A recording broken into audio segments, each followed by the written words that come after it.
आज सर्व आदिवासी समाज बचेली इकाई के द्वारा बचेली बंद का आह्वान किया गया था, जो सफल रहा। सुबह से लेकर शाम 6 बजे तक किसी भी प्रकार के व्यवसाय, साथ ही एनएमडीसी की परियोजनाएं बंद रही।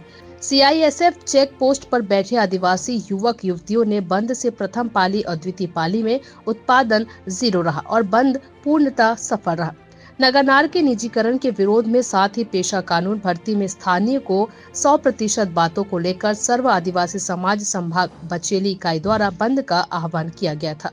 आदिवासी एकता जिंदाबाद जिंदाबाद जिंदाबाद। आदिवासी एकता जिंदाबाद जिंदाबाद जिंदाबाद। नगरनार का निजीकरण बंद करो, बंद करो, बंद करो। नगरनार का निजीकरण बंद करो, बंद करो, बंद करो। पेशा कानून नियम को संशोधन करो, पेशा कानून नियम का संशोधन करो। सर्व आदिवासी समाज बस्तर संभाग के आह्वान पर एक दिवसीय बंद का आयोजन किया गया, जिसमें पेशा कानून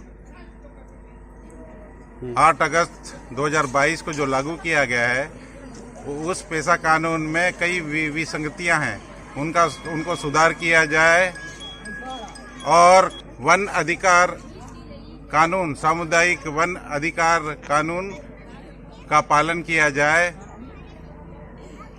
और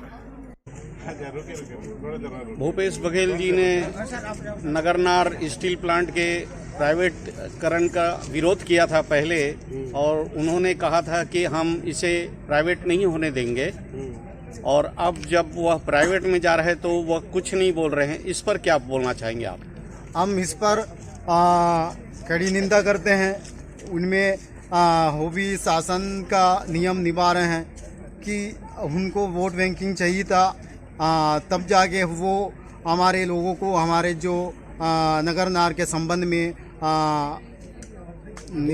हित के लिए बात किया था। अभी वो सरकार बना चुका है और सरकार के नियम से वो भी चल रहा है, और नगरनार का जो निजीकरण करने में वो उनका भी हाथ है, और इसीलिए वो भी चुप है। सर जी कुछ बोलेंगे इसके बारे में? हाँ, नगरनार का निजीकरण करने को जब हो रहा था, उसका कांग्रेस सरकार ने उस समय विपक्ष में थी, तो बहुत हल्ला किया कि हम नगरनार स्टील प्लांट का निजीकरण नहीं होने देंगे। इसी स्लोगन से वो जीत कर आई कांग्रेस सरकार, और छत्तीसगढ़ में कांग्रेस सरकार बनाई।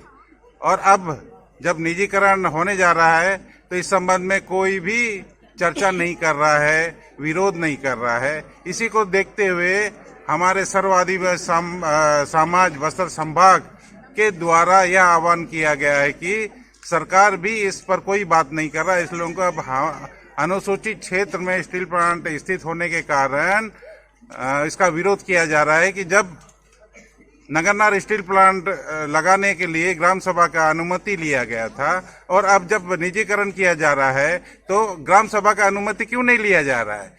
बिना ग्राम सभा के अनुमति के निजीकरण कैसे किया जा सकता है? इसी का विरोध किया जा रहा है। जो आज का मुख्य उद्देश्य भी नगरनार का निजीकरण का विरोध करने का खास कारण यही है, सर्व आदिवासी समाज द्वारा।